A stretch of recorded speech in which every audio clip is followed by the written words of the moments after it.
ओम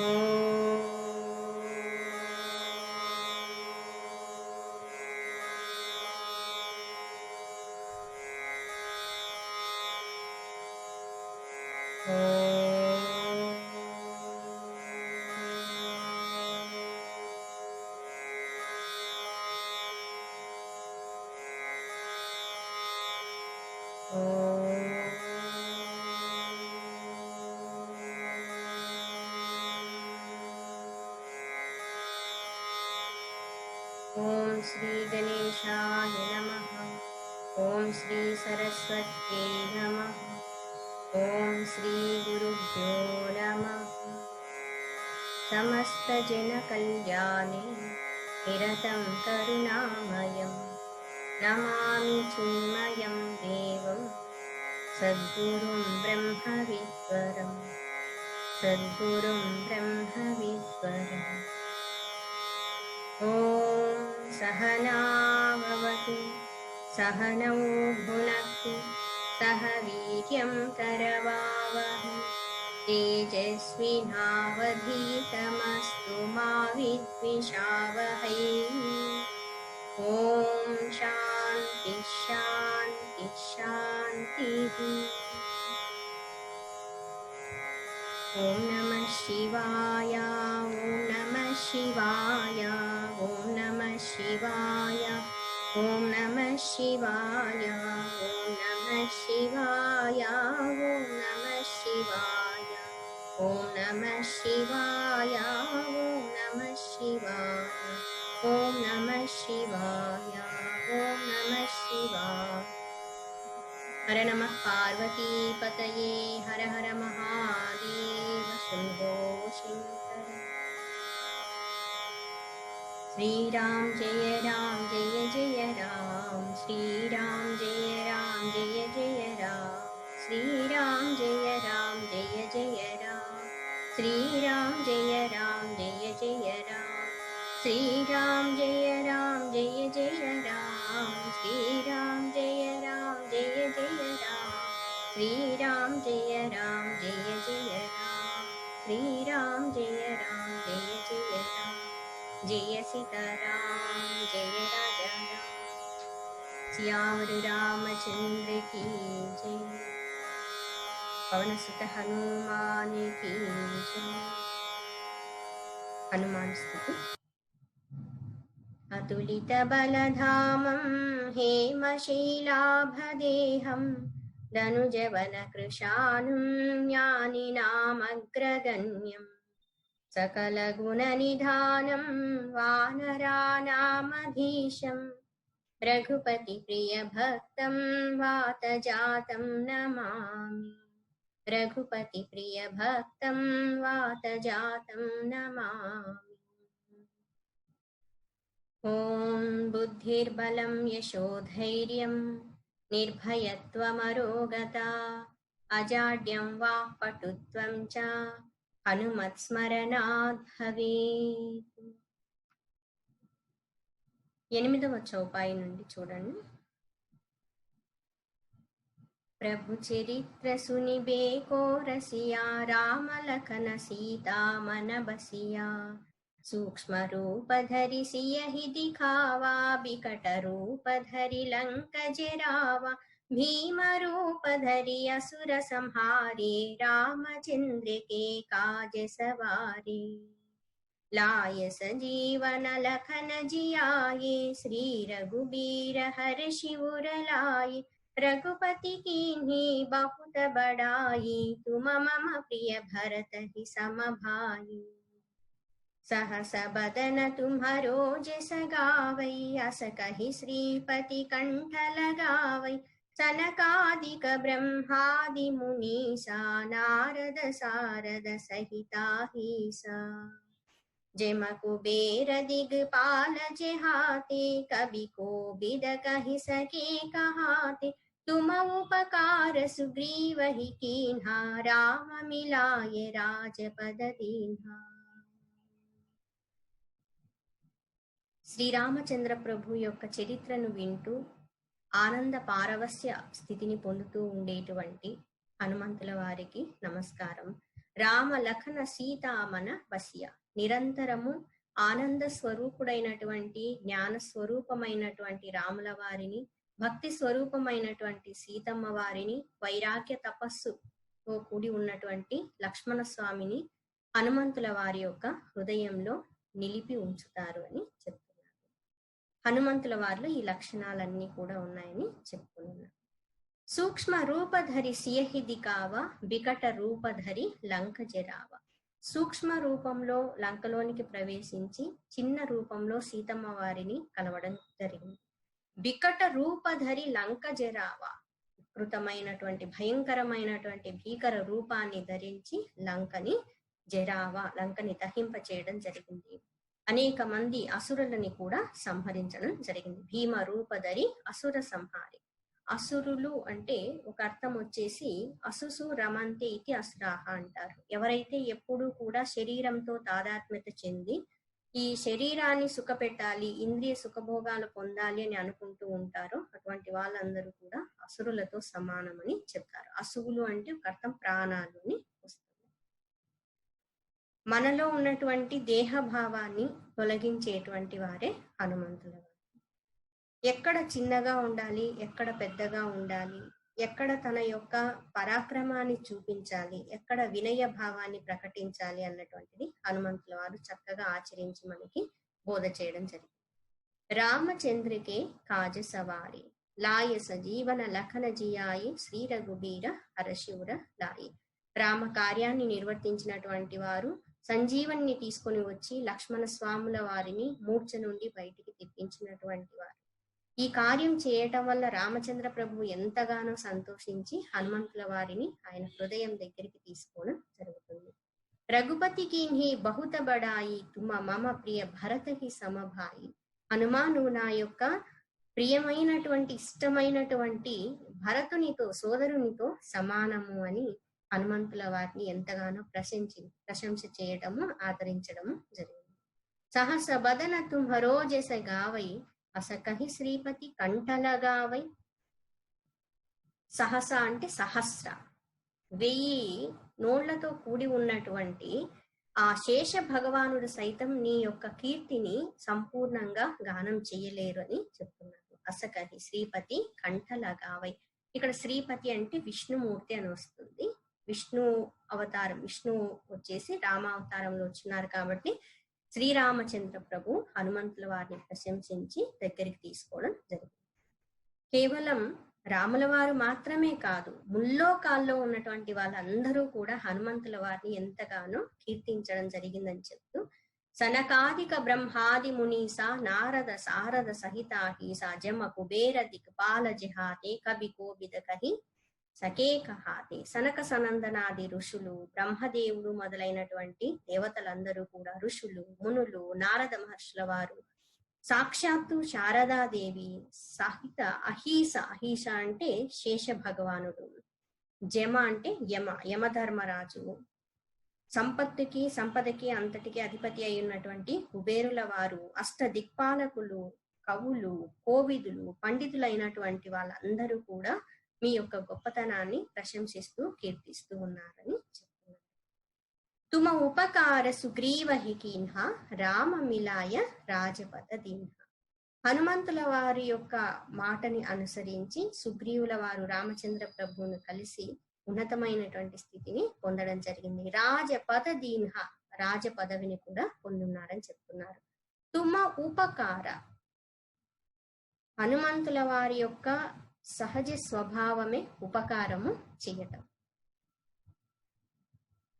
ఎవరు నిస్సహాయ స్థితిలో ఉన్నా, కష్టంలో ఉన్నా హనుమంతుల వారిని స్మరించినట్లయితే వెంటనే ఏదో ఒక రూపంలో వాళ్ళకి సహాయం అన్నటువంటిది లభిస్తుంది అని చెప్తారు. తుమ ఉపకార సుగ్రీవహికీన్హ.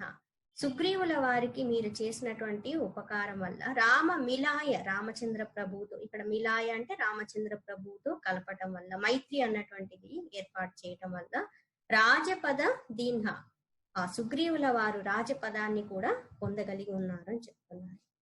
మీరు చాలా మంది కథ విని ఉండొచ్చు. సుగ్రీవుని యొక్క సోదరుడు వాలి. ఒకప్పుడు వాలి సుగ్రీవులు ఎంతో అన్యోన్యంగా ఉండేటువంటి సోదరులు. కానీ ఒకానొక సందర్భంలో ఒక రాక్షసుడు ఈ వాలి ఉన్నటువంటి రాజ్యం కిష్కింధలోనికి ప్రవేశించినప్పుడు వాలి ఆ రాక్షసుని వధించడం కోసం వెళ్తారు. వెనకాలే సుగ్రీవుల వారు కూడా వెళ్తూ ఉంటారు. ఆ రాక్షసుడు ఒక గుహలోనికి ప్రవేశిస్తారు. ఆ గుహలోనికి వెళ్ళినప్పుడు ఈ వాలి ప్రవేశించబోయే ముందు, గుహలోనికి వెళ్లే ముందు సోదరునికి చెప్తారనమాట, సుగ్రీవ, నేను తిరిగి వస్తాను, ఈ రాక్షసుని వధించేసి వస్తాను, అంతవరకు నువ్వు ఈ ముఖద్వారం దగ్గరే ఉండు అని చెప్తారు. లోపలికి వెళ్ళినటువంటి వాలి ఎంత కాలం అవుతున్నా కూడా తిరిగి రారు. దాదాపు సంవత్సరం అవుతూ ఉన్నా కూడా తిరిగి రాకపోయేసరికి లోపల ఏం జరుగుతుందో తెలియటం లేదు. అన్నగారేమో అక్కడే ఉండమని చెప్పున్నారు. దీర్ఘకాలం తరువాత ఆ గుహలో నుండి రక్త ప్రవాహం అన్నటువంటిది బయటికి వస్తుంది. అది గమనించినటువంటి సుగ్రీవుల వారు ఆ రాక్షసుడు వాలిని వధించి ఉన్నారేమో అనుకునేసి, ఒకవేళ ఈ గుహ ద్వారం ఇలాగే తెరిచి ఉన్నట్లయితే ఆ రాక్షసుడు బయటికి వచ్చి నన్ను, మా రాజ్యంలో ఉన్నటువంటి వాళ్ళందరినీ కూడా సంహరిస్తాడు, రాజ్య క్షేమం కోసము అనేసి ఆ గుహ ద్వారం దగ్గర ఒక పెద్ద రాతిని అడ్డు పెట్టేసి వస్తారనమాట. వచ్చిన తర్వాత జరిగిన విషయాన్ని అందరికి చెప్తారు. అందరి యొక్క కోరిక మేరకి కిష్కింధని ఈయన పరిపాలన చేయాల్సి వస్తుంది. సుగ్రీవుల వారు అన్ని రాజకార్యాలన్నీ చూసుకుంటూ ఉంటారు. కొంతకాలం గడిచిన తరువాత వాలి ఆ రాక్షసుని లోపల వధించేసి ముఖద్వారం దగ్గర అడ్డుగా ఉండటం చూసి చాలా బాధపడతారనమాట. సుగ్రీవుడు ఇంత అన్యాయం చేస్తాడు అనుకోలేదు, మోసం చేసి వెళ్ళిపోయాడు సోదరుడు అనేసి ఆ ముఖద్వారం దగ్గర ఉన్నటువంటి ఆ రాతిని అడ్డు తొలగించుకునేసి వచ్చేస్తారు. వచ్చిన తర్వాత చూస్తే సుగ్రీవుల వారు రాజుగా ఉంటారు. ఇంత అధర్మం చేస్తావా నువ్వు, నాకు రక్షణగా అక్కడ నిలబెట్టి వస్తేను నేను వచ్చే వరకు ఆగకుండా ఇలా చేస్తున్నావు అనేసి వచ్చి రావడంతోనే చాలా ద్వేషంతో, క్రోధంతో సుగ్రీవుణ్ణి వధించడానికి సన్నద్ధుడవుతారు. సోదరా, జరిగిన విషయం తెలుసుకోండి, నేను కావాలని చెయ్యలేదని ఎంతగా చెప్తున్నా కూడా వినిపించుకోరన్నమాట. ఎలా అయినా సరే నిన్ను వధిస్తాను అనేసి ఇంకా సంహరించడానికి వస్తూ ఉంటే ఎక్కడికి కాక సుగ్రీవుల వారు అక్కడి నుండి పారిపోవడం జరుగుతుంది. అక్కడి నుండి ఎక్కడికి వెళ్తూ ఉన్నా కూడా సుగ్రీవుని వధించడం కోసము వాలి అన్ని ప్రదేశాలకి వెళ్తూ ఉంటారు. ఆ వాలి నుండి రక్షించుకోవడానికి ఋష్యమూక పర్వతము అన్నటువంటి ఆ ప్రదేశానికి సుగ్రీవుల వారు చేరడం జరుగుతుంది. హనుమంతుల వారు, కొంతమంది మంత్రులు, వానరులందరూ కూడా అక్కడికి వెళ్తారు. ఋష్యమూక పర్వతం దగ్గరికి వాలి ప్రవేశించలేరు, శాపం అన్నటువంటిది ఉంటుంది. అక్కడ సంరక్షణ ఉంది కాబట్టి సుగ్రీవుల అక్కడే ఉంటారు. అయితే ఈ వాలి వచ్చేసి ఎప్పుడైనా సరే ఆ సుగ్రీవుని వధించడానికి సిద్ధంగా ఉన్నారు. అక్కడి నుండి ఎవరు వెళ్తూ ఉన్నా, దారిలో ఎవరు వెళ్తున్నా సుగ్రీవుల వారికి భయం అన్నమాట. వాలే పంపించాడేమో, నన్ను సంహరించడానికి వస్తున్నారేమో అని భయపడుతూ ఉండేవారు. హనుమంతుల వారు ఎప్పుడు ధైర్యం చెప్తూ ఉండేవారు. రామ లక్ష్మణులని చూసినప్పుడు సుగ్రీవుల వారు, ఇటువంటి ధనుర్ధారులను నేను ఎప్పుడు చూడలేదు, ఎంత తేజో సంపన్నులు, తప్పకుండా వాళ్ళే పంపించి ఉంటారు, ఇంకా నాకు జీవితం మీద ఆశ పోయింది హనుమ అనేసి చెప్తేను, సుగ్రీవ రాజా, మీరు అక్కడ ఉన్నటువంటి వాళ్ళు ఎవరో తెలుసుకోకుండానే ఇలా భయపడ్డం అన్నటువంటిది సరైనటువంటి విషయము కాదు. వచ్చినటువంటి వాళ్ళు ఎవరో తెలుసుకొని మనకి శత్రువులా మిత్రులా అన్నటువంటిది గమనించిన తర్వాత ఒక నిర్ణయానికి రావాల్సి ఉంటుంది. మీరు అనుమతించినట్లయితే నేను వెళ్ళి కనుక్కొని వస్తాను అని చెప్తారు. హనుమంతుల వారు వెళ్ళిన తర్వాత ఎంతో ఉన్నతమైనటువంటి సంభాషణ జరుగుతుంది శ్రీరామచంద్ర ప్రభువుకి హనుమంతుల వారికి మధ్య. నవవ్యాకరణ పండితుడు అని చెప్తారు కదా, ఉన్నతమైనటువంటి ఆ మాటలు అన్నటువంటి మాట్లాడడం జరుగుతుంది. ఆ సందర్భంలో సుగ్రీవుల వారి విషయం అంతా కూడా రాముల వారికి తెలియపరచడము, రాముల వారికి సుగ్రీవుల వారికి అగ్ని సాక్షిగా మైత్రి అన్నటువంటిది ఏర్పాటు చేయడం జరుగుతుంది. ఇక్కడ అంతరార్థం గ్రహించాలి మనం. వాలి వచ్చేసి మనం చేసినటువంటి కర్మలకి ప్రతీక, సుగ్రీవుడు జీవుడు. మనం చేసిన కర్మ అన్నటువంటిది మనం ఎక్కడికి వెళ్తున్నా వెంటాడుతూనే ఉంటుంది. ఎన్ని జన్మలు ఎత్తినా కూడా కర్మ ఫలితం అన్నటువంటిది అనుభవించక తప్పదన్నమాట. ఈ కర్మ అన్నటువంటిది వెంటాడుతూ ఇబ్బంది పెడుతూ ఉన్నప్పుడు ఋష్యమూక పర్వతం చేరి ఉన్నారని చెప్పాం కదా, అది సత్సంగం. సత్సంగంలో మనసు అన్నటువంటిది స్థిమిత పడుతుంది, రక్షణ అన్నటువంటిది ఉంటుంది, కర్మ బాధలు అన్నటువంటివి ఉండవు. మరి అది తాత్కాలికమే. శాశ్వతమైనటువంటి ప్రశాంతత, ఆనందం ఎప్పుడు లభిస్తుంది అంటే శ్రీరామచంద్ర ప్రభువుని హనుమంతుల వారి ద్వారా కలిసినప్పుడు. ఇక్కడ హనుమంతుల వారు వచ్చేసి గురువుతో సమానం. రామచంద్ర ప్రభు పరబ్రహ్మ స్వరూపం. ఆ జీవుడికి గురువు భగవతత్వాన్ని గురించి తెలియపరిచినప్పుడు, సత్సాంగత్యము ద్వారా భగవంతుని దగ్గరికి తీసుకువెళ్ళినప్పుడు ఆ జీవుల్లో ఉన్నటువంటి భయం అన్నటువంటిది తొలగిపోతుంది. మృత్యు భయము తొలగిపోతుంది. తను ఎవరు అన్నటువంటిది గుర్తించగలుగుతారు. తరువాత వారిని వధించడము అంటే కర్మ బంధనాలన్నింటినీ, భవబంధాలని తొలగించడము అని అర్థము. సుగ్రీవుల వారికి రాజ్యాన్ని అప్పచెప్పడము, ఆయన రాజు కావడము అంటే మోక్ష సామ్రాజ్యాన్ని పొందటము. ఇది అంతరార్థం అన్నమాట. బయటికి మనకి ఇది కథలాగా కనిపిస్తూ ఉంది, అంతరార్థంలో చూసినప్పుడు ఇది మనందరికీ సంబంధించినటువంటిది. సో హనుమంతుల వారు మనల్ని అందరినీ కూడా మనలో ఉన్నటువంటి భయాన్ని తొలగించి మనల్ని భగవంతుని దగ్గరికి తీసుకువెళ్తారు, భగవంతునితో చేరుస్తారు, మోక్ష సామ్రాజ్యాన్ని పొందేటువంటి భాగ్యాన్ని మనకి కలిగిస్తారు. ఇక్కడ వచ్చేసి తుమ ఉపకార సుగ్రీవ హితీన్హ రామ మిలాయ రాజపద దీన్హ అని చెప్తున్నారు. అంతేకాకుండా తుమ్హరో మంత్ర విభీషణ మాన లంకేశ్వర భయే సబ్ జగ జహన 17 చూడండి. తుమ్హరో మంత్ర విభీషణ మాన లంకేశ్వర భయ సబ్ జగ జాన जुग सहस्र जो जन पर भानु लील्यो ताहि मधुर फल जानु 17 and 18. చౌపాయి తుమ్హరో మంత్ర విభీషణ మాన, మీ యొక్క తుమ్హరో అంటే మీ యొక్క హనుమంతుల వారి యొక్క మంత్రం వల్ల, ఇక్కడ మంత్ర అంటే మంతరం, మంతరం అంటే సలహా అని అర్థం వస్తుంది.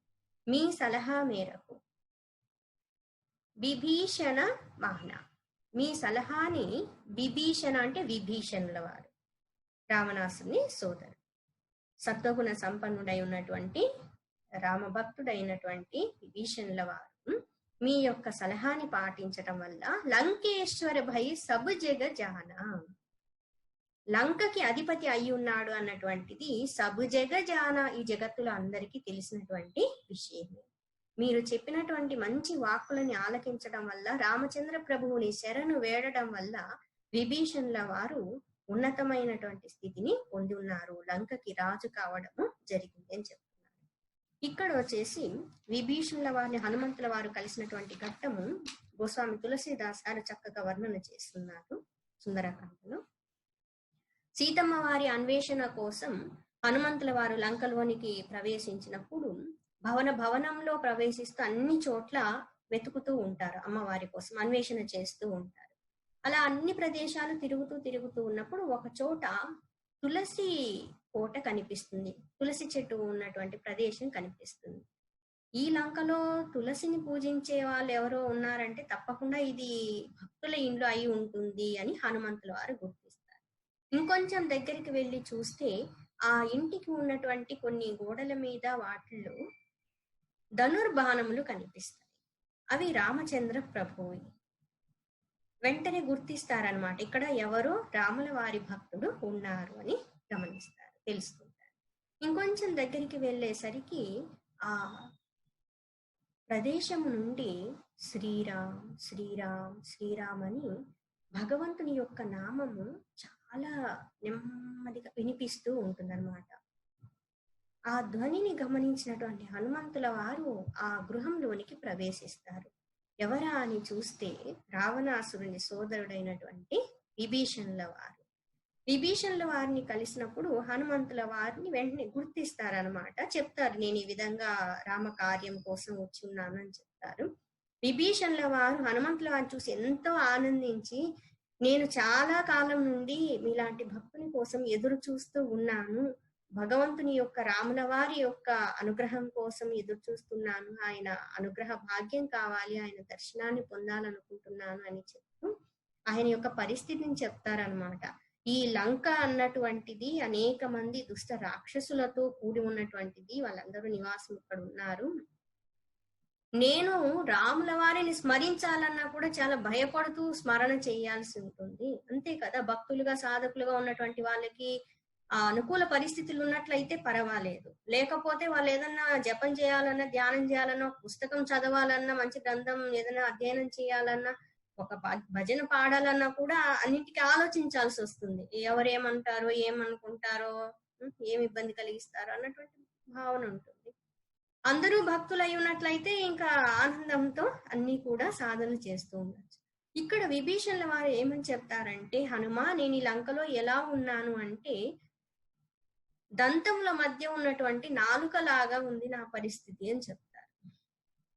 అంటే నాలుక సున్నితమైనటువంటిది, దంతములు పళ్ళు చాలా స్ట్రాంగ్ గా ఉంటాయి. ఏ కొంచెం తేడా వచ్చినా పళ్ళు నాలుకని ఇబ్బంది పెట్టాయంటే చాలా కష్టం అవుతుంది. అప్పుడప్పుడు కొంతమందికి అనుభవం కూడా ఉంటుంది. ఇది నా పరిస్థితి, నేను సాధనలు చేయడానికి కూడా కష్టమైనటువంటి స్థితి అని చెప్తారు. రాజసికము తామసికమైనటువంటి గుణాలు కలిగి ఉన్నటువంటి ప్రాపంచిక వ్యక్తుల మధ్య సత్వగుణంతో కూడి ఉన్నటువంటి సాధకులు భక్తులు ఉండాలంటే చాలా కష్టమే. కానీ అటువంటి ప్రతికూల పరిస్థితుల్లో ఉండి కూడా సాధన చేస్తున్నారంటే వాళ్ళు మిగతా వాళ్ళకంటే చాలా గొప్పవారు, ఉన్నతమైన వారని చెప్పాలి. అందరూ పొగుడుతూ కీర్తిస్తూ ఉన్నప్పుడు, అనుకూలంగా ఉన్నప్పుడు సాధన చేయడం, ముందుకెళ్ళడం చాలా సులభం. అనేక విమర్శల్ని ఎదుర్కొంటూ, నిందలన్నింటినీ కూడా తట్టుకుంటూ, ఆ ప్రతికూలమైనటువంటి పరిస్థితులు, వ్యక్తుల్ని అందరినీ ఫేస్ చేస్తూ సాధన చేసుకుంటూ ముందుకు వెళ్ళడము చాలా కష్టమే. కానీ ఆ పరిస్థితుల్లోనే భగవంతుని యొక్క, గురు పరంపర యొక్క అనుగ్రహం అన్నటువంటిది ఇంకా ఎక్కువగా ఉంటుంది ఆ సాధకుల మీద, భక్తుల మీద. ఆ స్థితిలో భక్తిని నిలిపి ఉంచుకోవడమే గొప్పతనం అన్నమాట. అయితే హనుమంతుల వారు ఒక మాట చెప్తారు, విభీషణ మీరు చాలా గొప్పవారు, ఇటువంటి స్థితిలో కూడా మీరు రామనామ స్మరణ చేస్తున్నారు, మీకు తప్పకుండా ఉన్నత స్థితి అన్నటువంటిది కలుగుతుంది. మీరు ఇదే స్థితిలో ఉండి బాధపడుతూ ఉండకుండా శ్రీరామచంద్ర ప్రభుని ఒక్కసారి శరణు వేడండి అని చెప్తారు. అంటే విభీషణుల వారు కొంచెం సంశయిస్తారనమాట. అమ్మా మీరేమో చెప్తూ ఉన్నారు, కానీ నేను రావణాసుని యొక్క సోదరుని కదా, శత్రువు సోదరుని అని తెలిసినప్పుడు రాముల వారు నన్ను స్వీకరిస్తారా, అంగీకరిస్తారా అని అంటే హనుమంతుల వారు చెప్తారు, రాముల వారి యొక్క గుణం పూర్తిగా మీకు ఇంకా తెలిసినట్లు లేదు. సకృదేవ ప్రపన్నాయ తవాస్మీతి యాచతే. ఒక్కసారి ఎవరైనా వెళ్ళి శరణు పొందినట్లయితే, శరణు వేడినట్లయితే, నేను మీ వాణ్ణి అని చెప్పినట్లయితే, అనుగ్రహించమని వేడుకున్నట్లయితే, అటువంటి వారిని ఎట్టి పరిస్థితుల్లో కూడా శ్రీరామచంద్ర ప్రభు నిరాకరించరు. ఆయన యొక్క వ్రతం ఇది అని చెప్తారనమాట. రాముల వారి ప్రతిజ్ఞ చేసుంటారు, ఏతద్ వ్రతం మమ అని చెప్తారనమాట. వాళ్ళని తప్పకుండా నేను అనుగ్రహిస్తాను ఒక్కసారి శరణు వేడినట్లయితే అని చెప్తాను. విభీషణుల వారు ఇదంతా విన్న తర్వాత చాలా ఆనందిస్తారనమాట. తప్పకుండా నేను శ్రీరామచంద్ర ప్రభువుని వేడుకుంటాను, ఆయన కలుస్తానని చెప్తారు.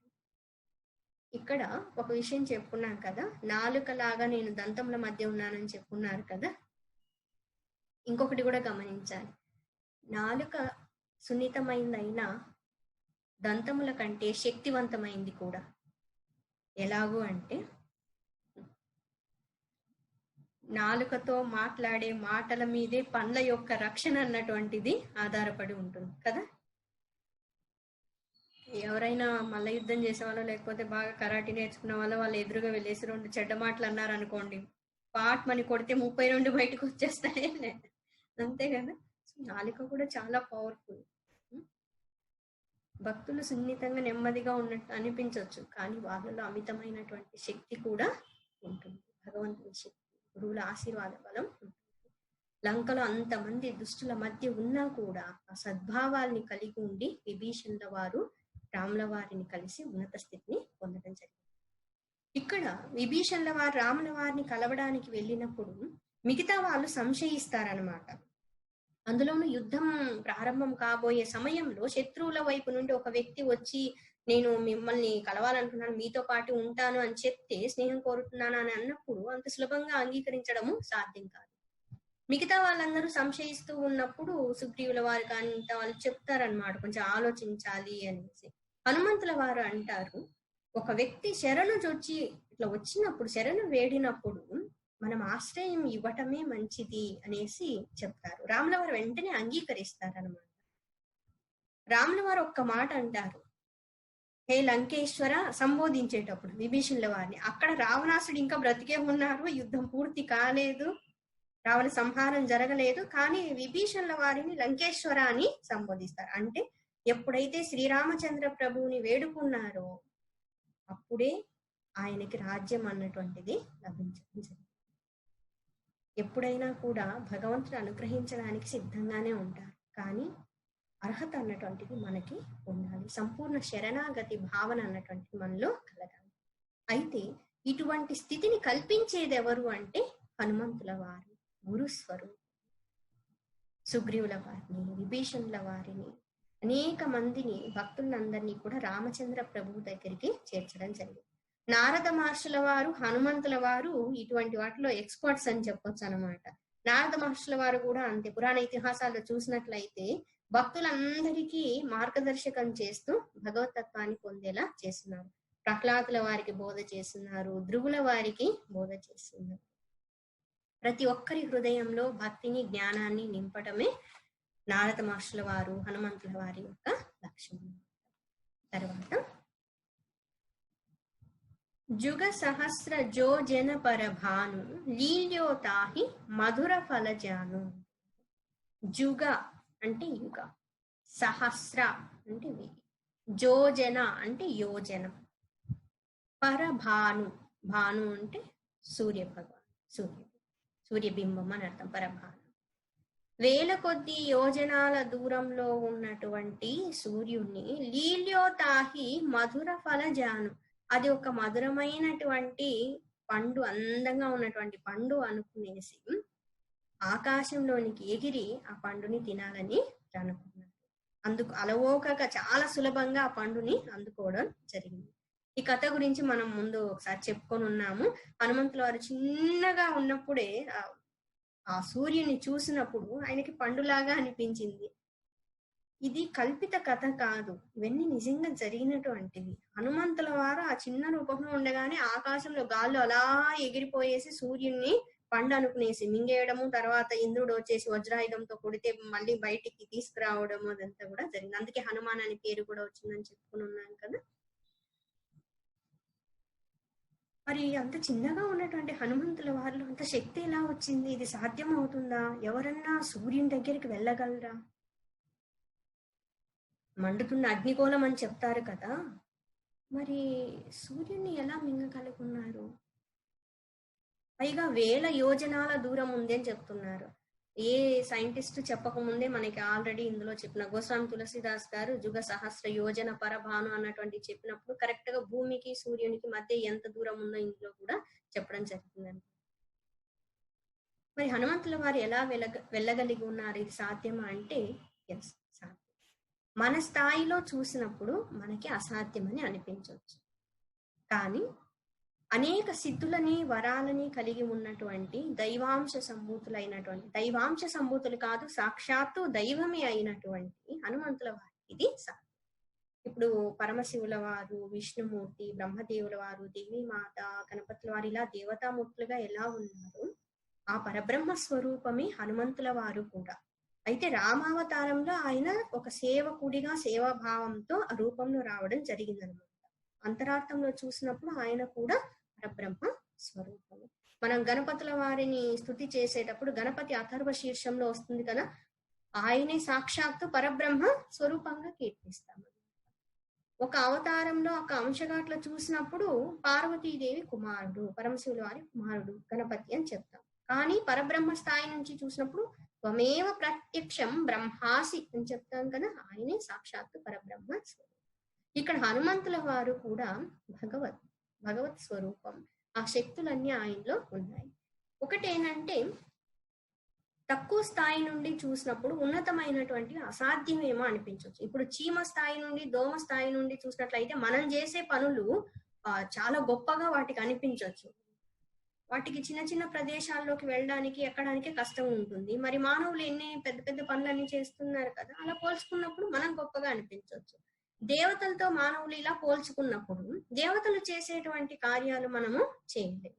వాళ్ళల్లో ఉన్నటువంటి ఆ శక్తి అన్నటువంటిది ఉన్నతంగా ఉంటుంది కాబట్టి ఆ కార్యాలు అన్నటువంటివి గొప్పగా చేయడము జరుగుతుంది. ఆకాశంలో ఎగరడం సాధ్యం అవుతుందా అంటే పక్షులు ఎగరడం లేదా? మానవుడు ఎగరలేకపోవచ్చు, పక్షులు ఎగురుతున్నాయి కదా. కానీ మానవుడు మళ్ళీ మేధా సంపత్తితో విమానాలు ఇవన్నీ తయారు చేసి వెళ్తూ ఉన్నారు కదా. ఇవి ఇప్పుడు కనిపెట్టినవి కాదు, పూర్వం పురాణ ఇతిహాసాల్లో చాలా ఉన్నాయి. పుష్పక విమానం ఇవన్నీ రామాయణంలో చెప్పున్నారు కదా. సో ఇక్కడ వచ్చేసి హనుమంతుల వారు అంత ఉన్నతమైనటువంటి శక్తి సంపన్నులు.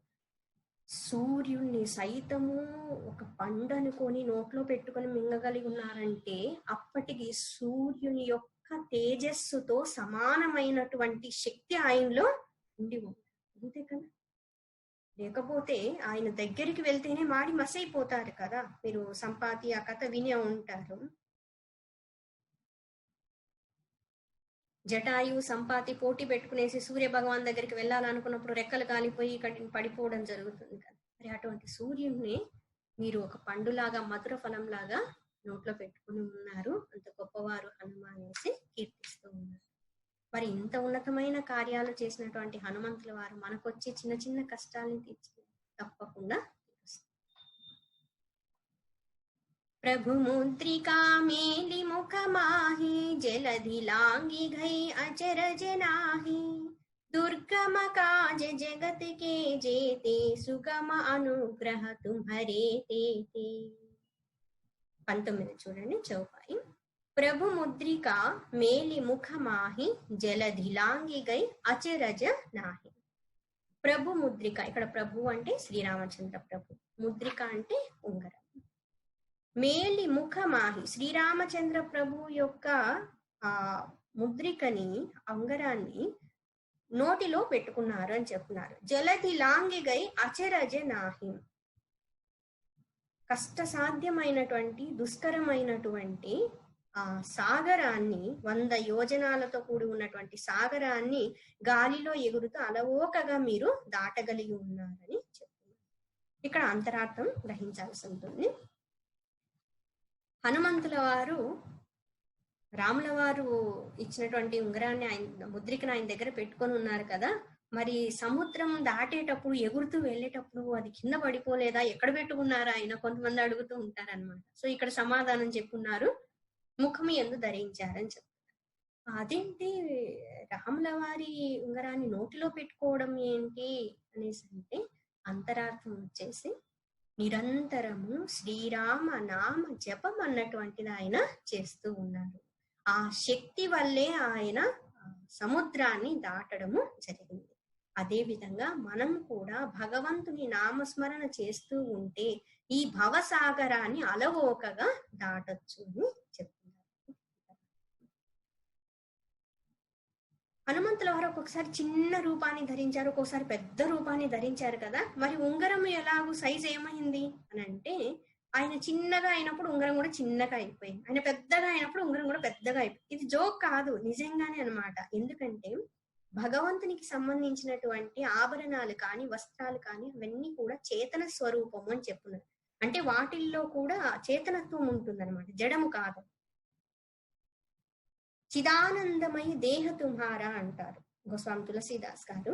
రాముల వారు కానీ కృష్ణుల వారు కానీ అవతరించినప్పుడు వాళ్ళ యొక్క దేహంలో వాళ్ళ ఆభరణములు వాళ్ళ వస్త్రాలు ఇవన్నీ కూడా పంచమహాభూతాలతో తయారైనటువంటివి కాదనమాట. చిత్ ఆనందమయం, ఏదైతే పరబ్రహ్మ స్వరూపంగా మనం చెప్తున్నామో సచ్చిదానంద స్వరూపము, ఆ స్వరూపమే ఆ విధంగా వ్యక్తం కావడం జరుగుతుంది అని చెప్తారు. మనం పురాణ ఇతిహాస కథల్లో చూసినప్పుడు విష్ణుమూర్తి యొక్క చక్రాన్ని స్మరించిన వెంటనే చక్రం వచ్చేస్తుంది కదా. అంటే చక్రానికి చేతనత్వం లేకపోతే ఎలా వస్తుంది? చేతనత్వం ఉన్నట్లే కదా ఆయుధంలో కూడా. శంకు చక్రాలకు కూడా పూజ చేస్తారు దేవతా స్వరూపాలుగా. ఆ సుదర్శన హోమము ఇవన్నీ కూడా చేస్తారు కదా. సో రామ ముద్రిక అన్నటువంటిది సామాన్యమైనటువంటిది కాదు. సాక్షాత్తు రాముల వారి ఆ శక్తి అంతా కూడా అందులో నిమిడీకృతమై ఉందన్నమాట. మరి తిరిగి వచ్చేటప్పుడు ఎలా దాటగలిగారు? ఎందుకంటే రాముల వారి ముద్రికని సీతమ్మ వారికి ఇచ్చారు కదా అని అంటే తిరిగి వచ్చేటప్పుడు సీతమ్మ వారి యొక్క చూడామణి ఆవరణం ఇచ్చున్నారు కదా, ఆ అమ్మవారి శక్తితో తపశక్తితో ఆనందంగా దాటి రాగలిగారు అన్నమాట. ఆ శాంతిని, మోక్ష శాంతిని పొందడము జరిగింది. ప్రభు ముద్రిక మేలిముఖ మాహి జలధి లాంగిగై అచరజ నాహి. ఇందులో ఆశ్చర్యం ఏముంది? రాముల వారి ముద్రికే దగ్గర ఉన్నప్పుడు, రామనామము మనతో ఉన్నప్పుడు ఇంకా అసాధ్యమైనటువంటిది ఏమీ ఉండదు కదా. ఏ కార్యమైనా సులభంగా సాధించబడుతుందని చెప్తున్నారు. దుర్గమ కాజ జగతికే చేతే సుగమ అనుగ్రహ తుమ్హరే తేతే. తుమ్హరే అనుగ్రహ తేతే, మీ యొక్క అనుగ్రహం ఉన్నట్లయితే ఓ హనుమ, దుర్గమ కాజ జగతికే చేతే సుగమ. దుర్గమ సుగమ. దుర్గమము అంటే చాలా దుష్కరమైనది, కష్టమైనటువంటిది అర్థం. సుగమము అంటే సులభమైనటువంటిది. ఎంతటి దుష్కర కార్యమైనా, ఇబ్బందికరమైనటువంటి కార్యమైనా, కష్టమైన కార్యమైనా మీ అనుగ్రహం ఉన్నట్లయితే చాలా సులభంగా జరిగిపోతుంది అని చెప్తున్నారు. కొంతమంది ఏంటంటే ఏదైనా కార్యాన్ని తలపెట్టాలి అని అనుకున్నప్పుడు ఏమైనా ఆటంకాలు, ఇబ్బందులు కలుగుతాయేమో అనేసి పనినే ప్రారంభించరు. ఇంకొంతమంది అన్ని ప్రణాళికలు వేసి అంత ప్రారంభించి అంతా చేసినప్పుడు ఏమైనా ఆటంకాలు వచ్చినట్లయితే, మధ్యలో చిన్న ఆటంకాలు వచ్చిన వెంటనే వదిలేస్తారు. మరికొంతమంది పని ప్రారంభించిన తర్వాత ఏమైనా సమస్యలు వచ్చినా వాటన్నింటినీ స్థైర్యంతో ఎదుర్కొంటూ ఆ పనిని సంపూర్ణం చేయడం జరుగుతుంది. ఇది కేవలం పనికి సంబంధించిన విషయం కాదు, భౌతికమైన పనులకు సంబంధించింది కాదు. మన సాధనలో మనం చూసుకోవాల్సి ఉంటుంది. లౌకికమైన పనులు ఒక్కొక్కసారి మనం చేసినా చేయకపోయినా పెద్ద నష్టం ఏమీ లేదు, కానీ సాధనలో మాత్రం మనం వెనుకడికి ఎప్పుడు ఉండదు. కొంతమంది అసలు సాధనలు చేయడం మేము మొదలు పెట్టరు, మనకెందుకులే అవన్నీ, అంత కష్టం మనం చేయలేము అలాగా. కొంతమంది కొంతకాలం పాటు ఈ ఆధ్యాత్మిక భక్తి మార్గంలో ప్రయాణం చేస్తూ కొంచెం ఇబ్బందులు వచ్చేసరికి చాలా కష్టం అనేసి వదిలేసేటువంటి వాళ్ళు ఉంటారు. ఈ సాధనలో ఎలా ఉండాలి అంటే, చివరి వరకు కూడా లక్ష్య సిద్ధి పొందే వరకు, హనుమంతుల వారు ఏ విధంగా అయితే సీతమ్మ వారిని అన్వేషణ చేస్తూ ఎంత ఇబ్బందులు కలిగినా, ఎన్ని కష్టాలు వచ్చినా చివరి వరకు వెతుకుతూ అమ్మవారి జాడ తెలుసుకున్న తరువాతే తిరిగి వచ్చారు.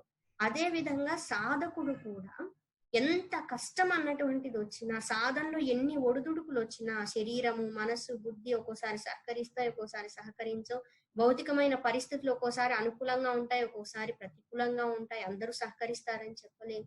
సో ఏ పరిస్థితుల్లో కూడా సాధకుడు వెనకడుగు వేయకుండా ముందుకు వెళ్లాల్సి ఉంటుంది. అది ఎలా సాధ్యమవుతుంది అంటే, హనుమ మీ యొక్క అనుగ్రహం ఉన్నట్లయితే దుర్గమమైనటువంటి కార్యం కూడా సుగమంగా చాలా సులభంగా చేయొచ్చు. సాధనలో మేము ముందుకు వెళ్ళడానికి మమ్మల్ని అనుగ్రహించండి అని ప్రార్థించండి. दुर्गम काज जगति के जीते सुगम अनुग्रह तुम्हारे तेते। राम दुआरे तुम रखवारे हो तन आज्ञा बिनु पैसारे। सब सुख लहे तुम्हारी सरना तुम रक्षक काहू को डरना। तुम रक्षक काहू को डरना, మీరు రక్షించే వాళ్ళు ఉండగా భయం ఎందుకు, ఇంకా భయపడే వాళ్ళు ఎవరుంటారు హనుమ? రేపటి రోజున ఈ చదుపాయల గురించి చెప్పుకుందాం. బోలియే పవన సుత హనుమాన్ కీ జై.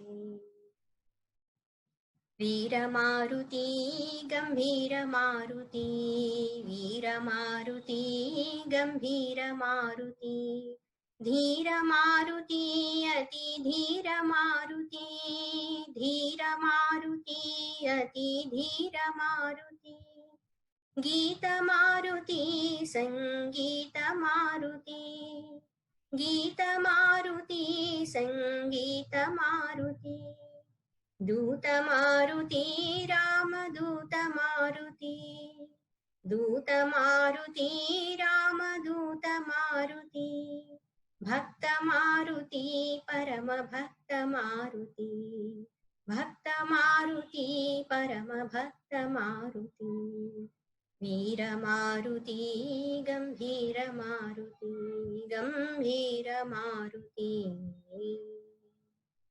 बोलिए पवन सुत हनुमान की जय। सियावर रामचंद्र की जय। श्री सद्गुरुनाथ महाराज की जय। हर नमः पार्वती पतये हर हर महादेव। ओम लोका समस्ता सुखिनो भवन्तु। ओम असतो मा सद्गमय, तमसो मा ज्योतिर्गमय, मृत्योर्मा अमृतंगमय। ओम पूर्णमदः पूर्णमिदं पूर्णात् पूर्णमुदच्यते पूर्णस्य पूर्णमादाय पूर्णमेवावशिष्यते। ओम शांति शांति शांति। हरि ओम। श्री गुरुभ्यो नमः। हरि ओम।